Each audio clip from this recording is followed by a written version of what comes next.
Hello, everyone. Thank you for joining us today. We'll give people just another few minutes to log on.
Hello again, everyone. We'll go ahead and get started now.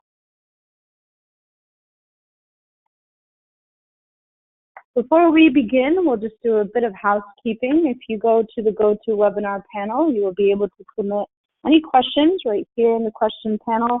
If it's something that we can't get to immediately, we'll go over all the questions at the end. A couple of facts about AppCard. AppCard processes 700 million transactions a year. Currently, we are in 1 in 8 households with over 20 million shoppers. Over 4,000 merchants are currently using AppCard, and we have about 100 company employees. I'm based out of the New York office, and we have a second office in Delray Beach, Florida, and a third office in Tel Aviv.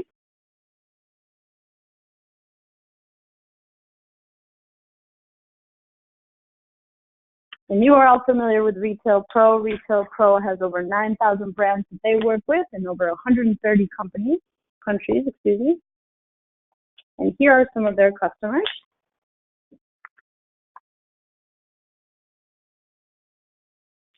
So what is AppCard? A lot of you are familiar with AppCard already, but we'll go over this again.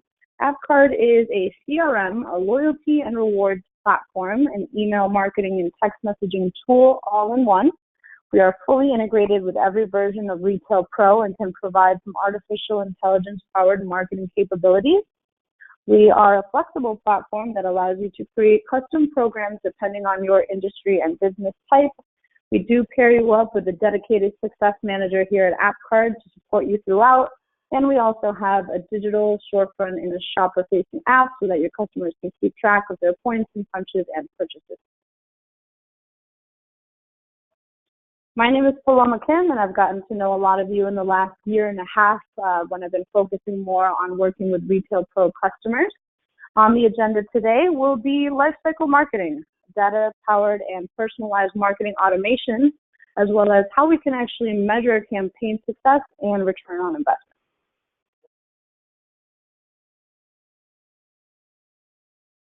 So using data-driven marketing. I wanted to set the stage for today's presentation by talking about data. So everybody has heard that phrase, data is king. And well, in the last few years, we've really taken this cliche to heart. In the last 2 years specifically, mankind has created more data than all previous human history combined. This is a staggering fact to contemplate, and let me say this one more time. 90% of data in human history was created in the last 2 years. We create 2.5 quintillion bytes of data each day, and this volume is estimated to increase exponentially over the next 5 years. While these are certainly vertigo-inducing statistics, the real question that we need to ask are, what does all this data tell us? How do we make it manageable, and what can we actually do with it? Let's take a look at some of the data points here to animate these questions and lead us to those answers. 40,000 Google searches are executed every second. So this data could tell us a lot about consumer trends, such as what brands are hot and in demand, as well as maybe what styles and genres people are interested in. $258,751 is spent on Amazon every minute. So this data can tell us something a little bit different. It can tell us what brands, what styles, and genres people are actually willing to pull their wallets out for. 120 people per minute create LinkedIn profiles. And as you all know, LinkedIn is a place where professionals list their job titles of places of work, along with how long that they worked there. From this data, we can estimate the income and likely stored wealth of individuals and what markets they are located in. This would tell us who can afford maybe higher end products and services as well as who cannot.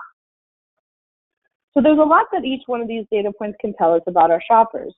I could assume that buying books on Tesla could mean that she's interested in a car, or it could just be that that person is interested in maybe Tesla stock, or maybe simply just that technology. From her Google searches, we could assume that she needs a car and that she's looking for something high-end. Or I could also assume that this might just be a car lover, somebody that's not in the market for a car, or even if she has the money for one.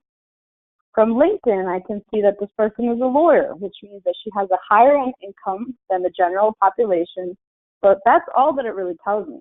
For all I know, this person has no interest in the auto and no desire to spend on anything.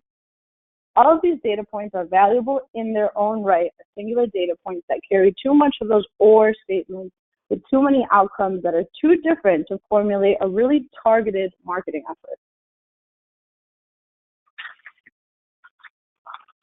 The real marketing magic happens when you take all of these data points and create a singular shopper profile that's going to tell you a much more detailed story.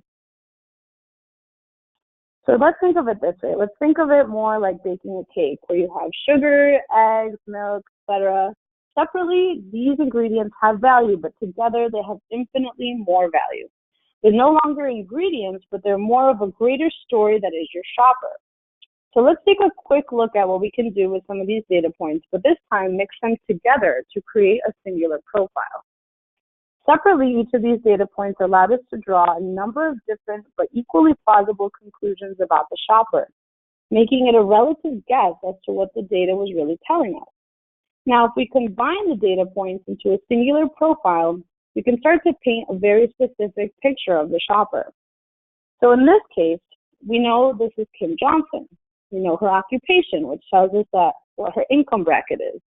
We also know where she lives, and we know her interests. Her profile now tells us that we should be placing high-end car advertisements in front of her. We know she has interests, and we know she can afford it, but we also know where she lives, so we can even direct her to her local dealership. By combining all of this data points that we have collected about Kim, we can create a highly targeted and personalized marketing plan that targets Kim with products and services that she'll likely respond to.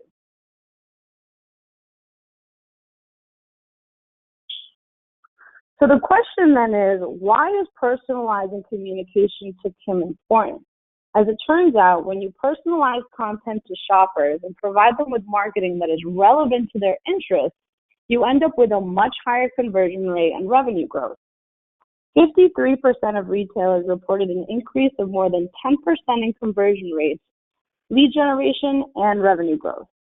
170% increase in purchase rate of personalized product recommendations compared to non-personalized product recommendations. So let's stop here for a second, as I know everyone understood that first statistic. This one is a bit more interesting.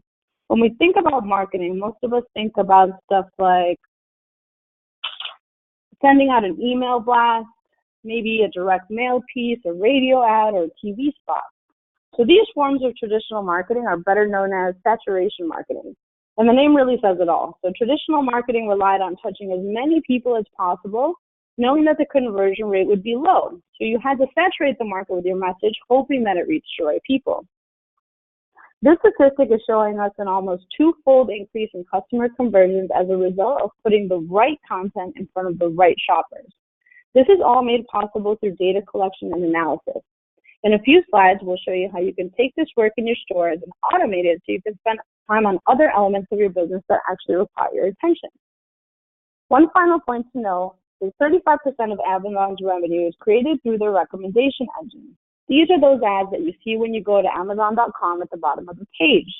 They're using your own transaction history to personalize recommendations to you. Amazon is collecting data on you, personalizing your marketing content, and generating 35% of its sales as a result. So now let's talk about the opportunity. Only about 2% of offline retailers, brick-and-mortar stores, are collecting data, analyzing that data, and using it to create a personalized experience for their shoppers, which is super crazy to me.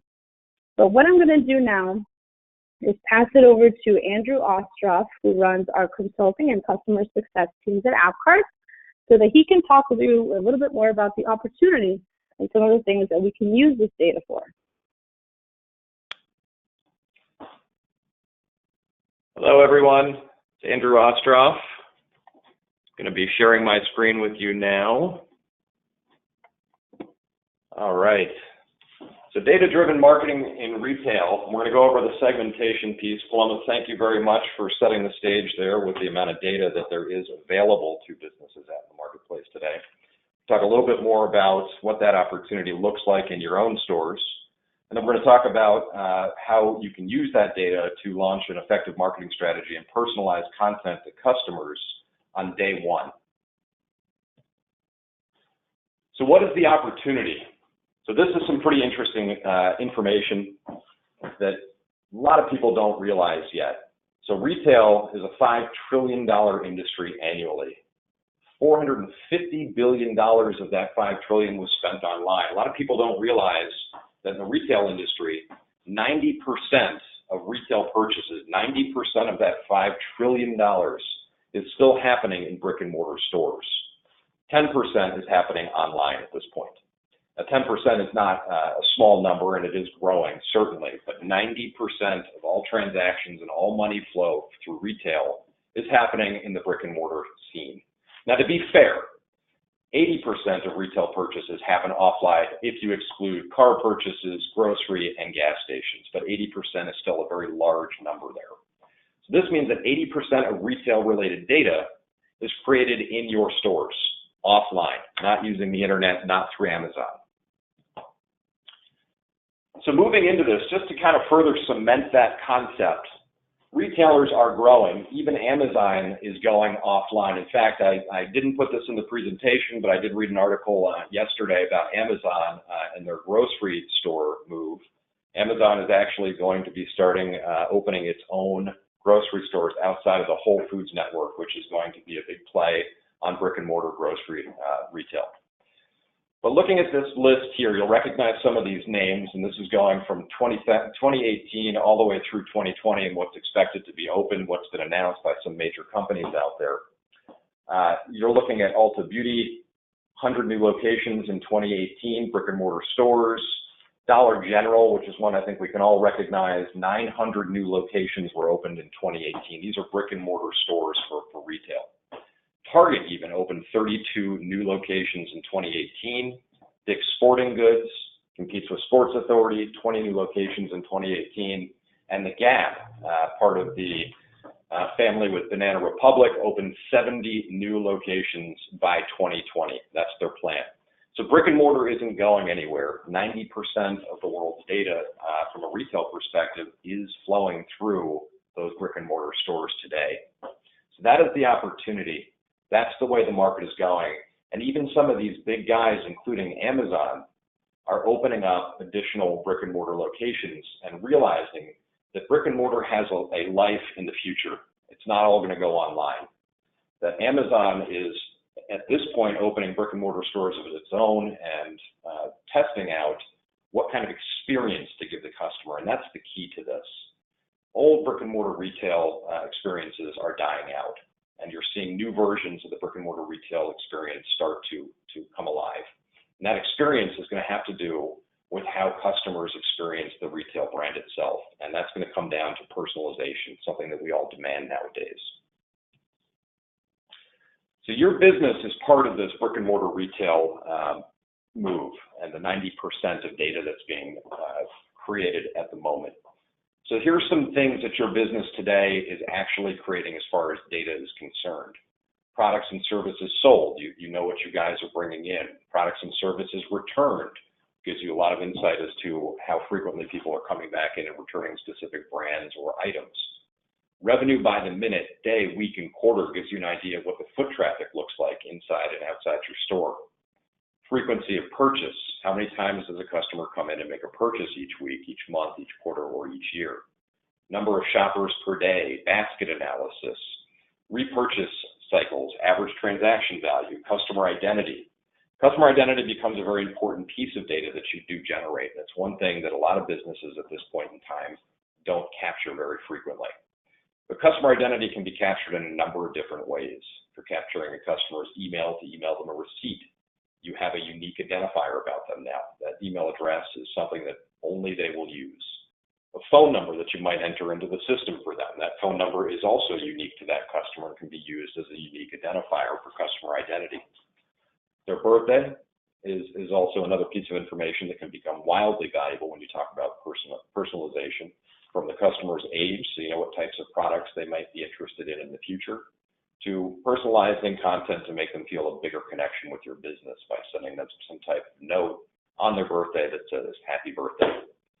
Their home address in Retail Pro, this is a field that you can capture, and it's something that does translate over into the AppCard CRM, so that you can actually start to look at where your customers live and how far they're willing to travel for your services or products.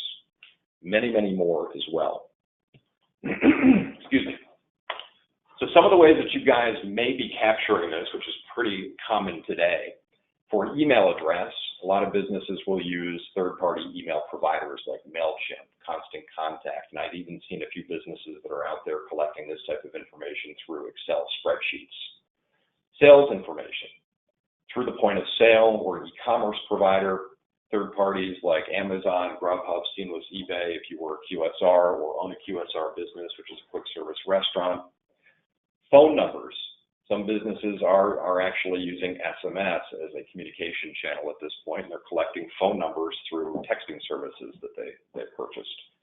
SwiftText, EasyText, Nexmo, Trumpia, even a CRM of your own that you're using a short code through. Shopper purchase history, through your POS and through your e-commerce, which we went over in the last slide there. Now, all of this information is extremely valuable, and as Paloma said, it's like baking a cake. Separately, these pieces of information are useful to your business.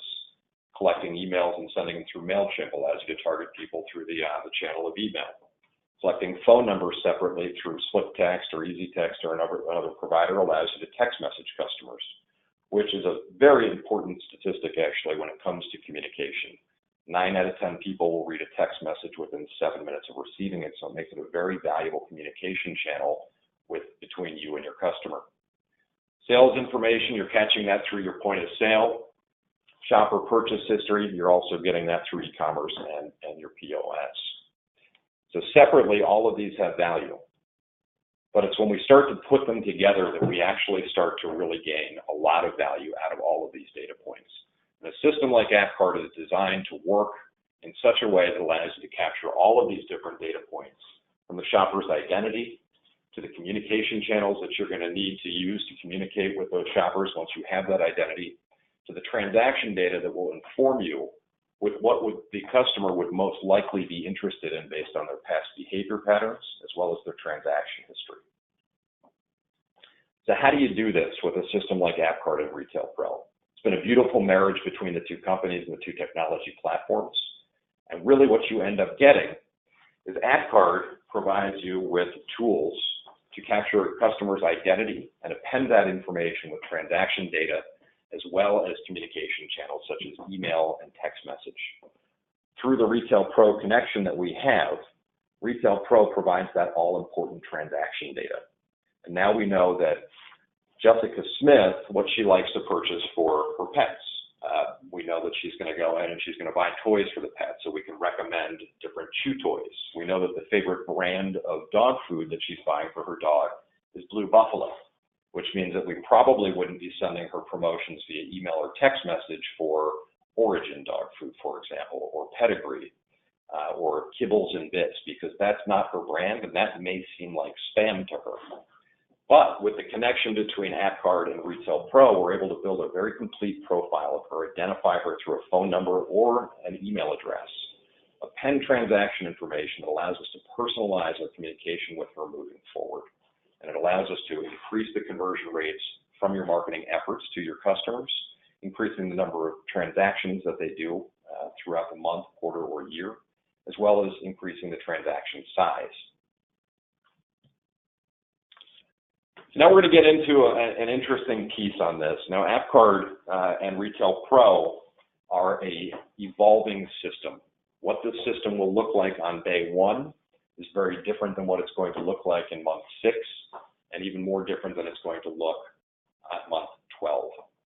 Now, when you first start out with a system like this and hearing everything that we've just talked about, it can seem pretty overwhelming. It can seem like there is too much to do, too much to learn, and you really feel like you're going to need a lot of help getting started. So what we're here to talk about today is what we call life cycle marketing. And life cycle marketing is a concept that you can target customers right off the bat at the bottom of that buying cycle. Now, anybody who's been involved with a marketing class in their history and their education will recognize this triangle to the right. It's a buying cycle. And the idea is that you really want to be dropping a message to a customer that incentivizes a purchase when they're almost ready to make that purchase or they are right about to make that purchase. You don't want to hit somebody with a marketing message that came into your store 24 hours ago, because it really won't have a lot of utility for them. And it will seem like spam no matter how personalized it is. So what we do with something like lifecycle marketing is we're going to use the customer's identity and their transaction history, recent transaction history, to target them when we know they're very likely to make their next purchase. The way that we do that is we will take the customer's identity through the loyalty program AppCard connected with Retail Pro. We'll take the transaction from Retail Pro that we've now appended with that identity, and we'll know that this customer just bought a pair of kids' socks. Now, we know that the average life cycle of a pair of socks for kids is usually about 4 months before they wear holes in them, and the parents will need to go and make another purchase for socks. So what we'll do is we'll actually set up automations that allow us to identify the customer, identify the actual item they purchased, and then automatically in 4 months from the purchase of that particular pair of kids' socks, if we see that they haven't purchased them again yet, it will send them a personalized message saying, it looks like it's time for a new pair of kids' socks. Here's 10% off if we see you by Friday. Now, everything in your store in a retailer's business will have an average life cycle, a cycle of time which normal people would need to come in and make a repurchase of that particular item. And we can set up automations on day one before the system even launches that allows you to personalize this content to people based on that individual item purchase. So bras might take 6 months as an average life cycle. And what we'll do is anybody who purchases a bra on day one, if they haven't made their repurchase of that bra by month 6, the system would automatically send an email or a text message to them with an incentive to purchase a new bra. Same thing for leggings. Maternity clothing would be a 9-month cycle for us. Sports bras would be 6 months, and athletic shirts might be 6 months as well. Now, this can go for pretty much any item in your store, and it's part of the process that we'll go through once you get started, is to sit down with you and really get a better understanding of what your product sets look like and what the average life cycles are. Now, this can get granular as well. So let's say that you are a shoe store and you carry flip-flops. Now, I'm not a big flip-flop guy myself, but I have a little bit of experience working with flip-flop stores in recent months and years. And I do know that the flip-flops are not all created equally. There's actually flip-flops that cost $100 out there, which blows my mind, but it's true. When you buy a $100 pair of flip-flops, you probably don't need to replace those very often. In fact, it might be a 12-month cycle depending on the wear and tear. But What we'll do is we'll set it up so that anybody who purchases the $100 pair of flip-flops, Rainbows or Chinooks or whatever the brand is that you carry, 12 months from that purchase, if they haven't purchased a new pair of flip-flops, they'll get an automated message saying, it looks like you might need to get a new pair of flip-flops. Here's 10% off of your next pair of $100 flip-flops. Put a time limit on it, so they have to come in by the following week, 7 days, to make that transaction and upgrade to flip-flops. Now we have a sub-layer of flip-flops, those that are not very expensive, the type that you might buy to wear to the gym. And these are maybe $20, $25 flip-flops. The average life cycle for a less expensive pair might be 4 months. And of course, if you're using those every day at the gym, that wear and tear is going to happen much quicker. So 4 months, any flip-flop that is less than the larger item flip-flop, you would get a reminder to upgrade and purchase a new pair of cheaper flip-flops because the life cycle is going to be that much smaller. So life cycle marketing, setup, and automation. I mentioned that once you get started, we're going to sit down with you and we're going to go through your products. We do this through what we call a kickoff meeting, where we're going to set up some time with you and we're going to go through your product list and we're going to start setting up automations based on the life cycles that we know about and the ones that you inform us of. This is some examples of how that might look.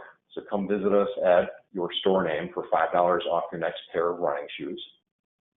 Now, running shoes typically last about 6 months. If you're running 3 miles a day, 5 days a week, they recommend that you replace your running shoes every 6 months.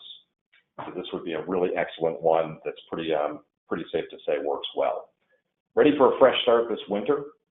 This one I really like a lot because you can do this in a couple of different ways, both automated and as the season approaches. So what we would do here is we would look at anybody who buys a winter coat from you, and 12 months later, if we don't see another winter coat purchase, we send them an incentive to purchase a winter coat. You have 300 points at your business. Stop by to pick up a free dress shirt with your next purchase. So the next thing we will do is we'll look at things like dress shirts. And the average dress shirt probably needs to be replaced every 4 to 5 months in our experience. So people who are purchasing dress shirts and wearing them to work a couple of days a week, they'll get an incentive to come back in and upgrade their wardrobe with a new dress shirt 5 months after the original purchase. So lastly, before I hand this back over to my colleague Paloma here, I had mentioned earlier in this presentation that there are 3 distinct evolutions of marketing and that we don't look the same on day 1 as we do in month 6 or in month 12. This is what that process looks like. So in month 1, when you first get started with us, we do initial marketing recommendations, and this is where life cycle marketing comes into play. We're going to set up automations that are personalized to customers based on very few data points, but very valuable ones: their identity, the actual item they purchased, and the average life cycle of that particular item. As we move through to month 6, we're going to have sufficient data at this point to really start to analyze the DNA of your business. And when I say the DNA of your business, we're going to know more about the average transaction size, how customers are reacting and being influenced by different promotions that you've been running, different life cycle options that have happened. And at this point, we're going to do a big deep dive with you. We're going to sit down and schedule a 45-minute to an hour-long presentation where we're going to go through your data with you. And we're going to look and see what opportunities may be present for us to set up new automations based on the basket analysis and how customers have been interacting and what the behaviors look like. Another 6 months takes us into month 12, and Paloma's going to go over this in a little bit more detail in just a moment, but month 12 is the final evolution of the marketing system. This is where Pinky actually comes into play.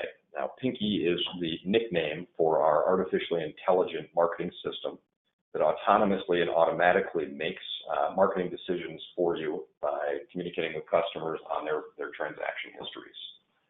So Pinky will come in and it will look and it will say, Andrew Ostroff on average is purchasing a new pair of running shoes every 182 days. Okay, so he's bought 2 pairs, the average is 182 days. Okay, Pinky now expects to see me in 182 days from now to buy a new pair of running shoes. That's my buying cycle. That's what Pinky understands about me. If I don't show up on the 182nd day, automatically on the 183rd day, Pinky will know that I'm very likely in the market for a new pair of running shoes and will proactively reach out to me and give me a 10% off or whatever we decide is appropriate to come in and buy a new pair of running shoes, because it knows that I've been in that buying cycle twice. I've been at the funnel end of that every 180 days, and I'm very, very likely at this point to need that. I think you will automatically do that for us. So that's where we are at month 12. And then moving forward, we continue to consult you as data comes in, and we set up usually quarterly meetings to discuss any opportunities that we start seeing that present themselves in the data feeds. So at this point, I am going to turn this back over to Paloma. She's going to talk to you a little bit more about how the campaign ROI works. So, we are talking a lot about targeting and a lot about personalization and how wonderful that is. What you really need to know is how much money does that put back in your bank account. Paloma's going to go over how that works and how you can measure not only the number of people that responded to any particular personalization that we've developed, but also how much money they actually spent as a result. So Paloma, I'll turn this back over to you now. Thank you very much, everybody. Thank you, Andrew. So yes, let's talk about how we can actually measure the campaign ROI now. This is the fun part. So suppose that you choose to implement a system and strategy like AppCard, and you want to identify your shoppers, you want to track their purchases, and you want to be able to segment them into groups and send them these highly relevant marketing content. So how do you know that it actually worked? This is a question that all marketers hate, and traditionally it's been very difficult to prove ROI. So not anymore. With a system like this, you have all the ingredients and tools that you need to answer this question, and with confidence. You have the shopper's identity, you have a list of shoppers that actually receive the marketing content, and you have the ability to not only track which ones came back to the store, but also what they purchased and how much they spent as a result. So for instance, you can target 3,000 shoppers that bought a pair of tennis shoes and send them 10% off their next pair, and track that 378 of them actually came back in and made a purchase. You can then see that the 378 people spent $4,719 as a result. So now you can actually quantify to the penny exactly how much revenue your customers have spent as a result. There will always be somebody that asks, well, how do I know that this person came in because of the text message or the email and they didn't just come in maybe because they walked by the store? So the answer to that is control groups. So one of the most powerful ways to prove marketing ROI is to be able to identify a control group along with your target audience. A control group is basically a set of people who fit the criteria that you've assigned to the campaign, but whom you do not want to send the offer to. So at the end of the marketing campaign, you can then compare how the members of the campaign performed from a visit and revenue perspective against the control group who received nothing. This is how you can truly determine whether your marketing offer and messaging had an impact on the target audience. Andrew briefly spoke about Pinky, but Pinky analyzes your transaction data in real time daily. Using your company's transaction history, Pinky can forecast your likely revenue by market up to 30 days in the future. The forecast will help you to make staffing arrangements by location. It can also help to predict inventory and budgetary requirements. And Pinky now averages a 2.5% margin of error, making this revenue forecast more accurate than Facebook's neural network tool.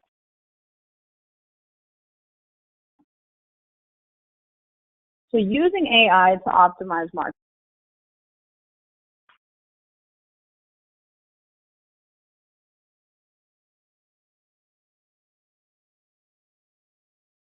We'll take this basically a step further, and Pinky can analyze campaign results, including lift from the control group, to optimize the campaign targeting. So this basically means that AppCard's AI will learn your shopper habits in conjunction with the responsiveness to the campaigns to actually deliver the right message at the right time to the right customer. In this real-life example from one of our retailers, Pinky targeted customers who missed a predicted visit with an offer for $1 off on their next visit. Within 1 week of the text message campaign, 68% of shoppers visited the store to redeem their discount. And here I just wanted to briefly chat with you guys about the integration with Retail Pro itself. So we are fully integrated with versions 8, 9, and Prism, and the enrollment is very easy. So the cashier just has to add an item to the transaction, and once you download AppCard, you'll have an AppCard rewards button appearing at the point of sale. So you can tap that button and then put in the customer's phone number and continue on with business as usual. The tender type won't matter, cash, credit, or debit. Now, a lot of you guys do have a CRM with phone numbers and emails and addresses. If you already have the customer's phone number in the profile of the CRM, we can automatically generate that phone number into the AppCard rewards box so that you don't have to manually type it in. Another awesome feature of AppCard, which I really love because I'm always losing my receipts, is that your customers will now receive a digital copy of their receipt sent directly to their phone. And they'll have an itemized receipt, which we can customize with your branded logos and colors. And at the bottom, it will always tell them how many points they earned. And there's a couple of different things we can do here to gather some feedback from your customers. If you wanted to do a simple thumbs up or a thumbs down, you could do that, as well as you can actually ask them up to 5 individual questions.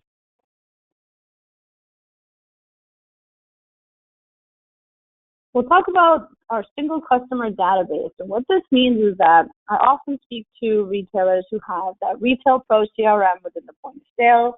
Maybe they have a current loyalty program that they're using. They have another database in MailChimp and Constant Contact, and possibly even a fourth in a current SMS provider. So AppCard is actually able to take all of that customer information and upload it into our cloud-based computing dashboard so that you have all your information in one place. We then begin to append the transactions from Retail Pro as customers begin to come in and make purchases, so that we'll create these shopper identities, which we can then use the information to inform text, emails, and push notifications with the right content.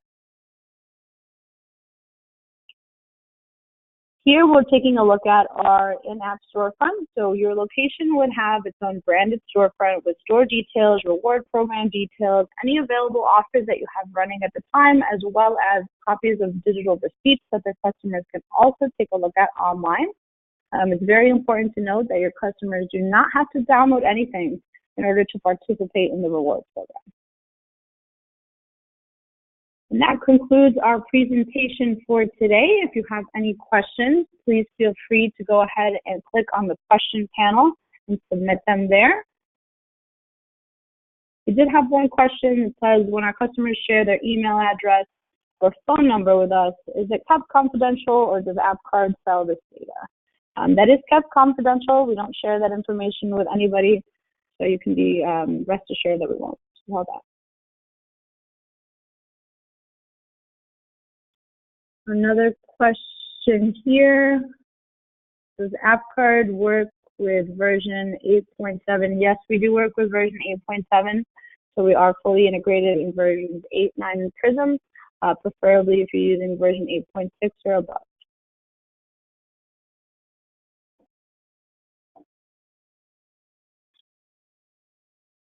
Will this webinar be available to view later? Yes, we can definitely send this out to all the attendees after the call. So we typically also post it online. If you haven't received it, you can go ahead and email me. My contact information is right here, as well as if you wanted to set up a time for us to better get to know your business, and we'd be happy to share with you how we can actually set these up within your specific industry.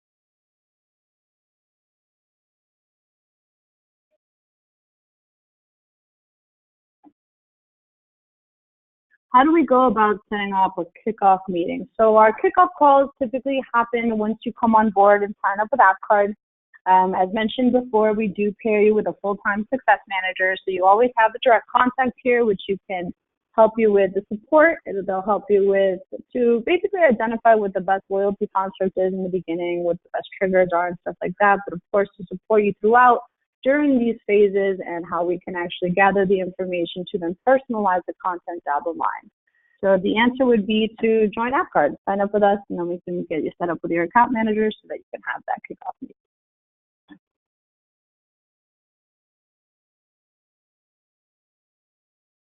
I'll give you just one more minute to see if anyone has any other questions. Well, thank you again, everyone, for being here today. We appreciate it. And if you have any questions, feel free to reach out.